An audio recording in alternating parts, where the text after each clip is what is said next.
Professor Dave here. Let's learn about Ulysses Grant. He knows a lot about all kinds of stuff. Professor Dave explains. Ulysses S. Grant was the fifth American general elected as president. As the commanding general of the Union Army, Grant led the United States to victory in its costly Civil War. After the war, he was in charge of implementing congressional Reconstruction, often pitting him against President Andrew Johnson. He was the first president since Andrew Jackson to serve 2 full terms. Grant led the Republicans in their effort to remove any traces of Confederate nationalism, protect African American citizenship, and support industrial expansionism. However, his second term was riddled with corruption and racked by the Panic of 1873. For many years, he was regarded as a weak president, whose administration was infested with dishonest Army cronies. But recently, Grant's historical stock has risen in light of his vigorous enforcement of Reconstruction and his commitment to African American enfranchisement.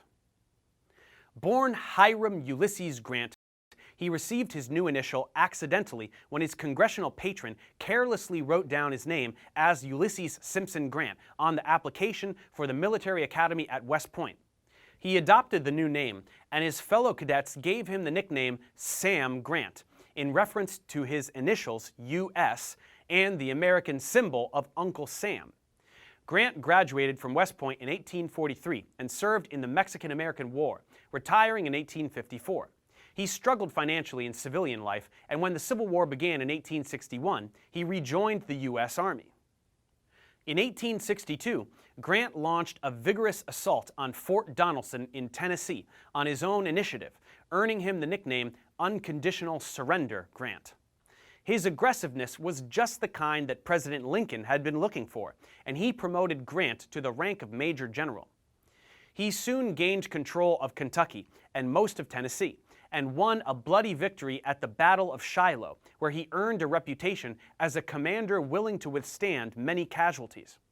In July 1863, after a long siege, Grant took the fortress citadel of Vicksburg, giving the Union control of the Mississippi River and dividing the Confederacy in two. Along with the Union victory at Gettysburg on the same day, Vicksburg was seen as the turning point of the war. Lincoln promoted Grant to commanding general of the United States Army in March 1864, when he confronted Robert E. Lee in a series of bloody battles, trapping Lee's army in their defense of Richmond. In April 1865, Lee surrendered to Grant at Appomattox, effectively ending the war.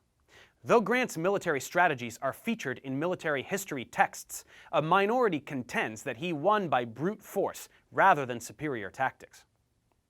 After the Civil War, Grant led the Army's supervision of Reconstruction in the former Confederate states.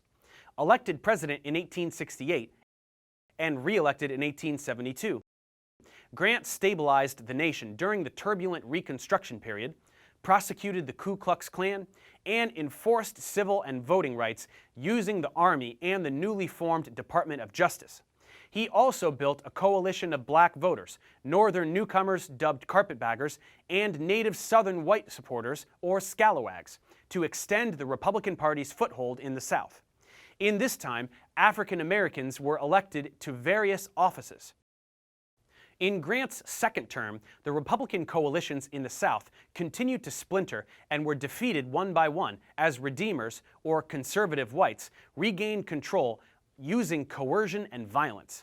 Grant's Indian peace policy initially reduced frontier violence, though the Great Sioux War of 1876 erupted in the final year of his presidency, which is famously remembered for Custer's last stand at the Battle of the Little Bighorn. Grant was a poor administrator and often chose men from his Army past instead of experienced administrators to run governmental departments. Corruption charges escalated during his second term, while his response to the Panic of 1873 proved ineffective in halting a 5-year depression. Grant had to respond to charges of corruption more than any other 19th century president, but he also appointed the first Civil Service Commission and signed legislation ending the corrupt patronage system. Grant left office in 1877 and embarked on a 2-year world tour, which greatly helped to establish the American presence abroad. In 1880, Grant was unsuccessful in obtaining a Republican presidential nomination for a third term.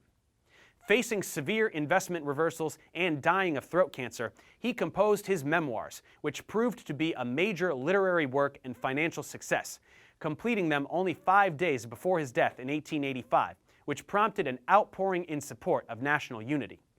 Early historical assessments were negative about Grant's presidency, often focusing on the corruption charges and ranking his presidency below average. But modern research, in part focusing on civil rights, evaluates his presidency more favorably. His greatest achievement remains his invaluable contributions to the Union cause during the Civil War.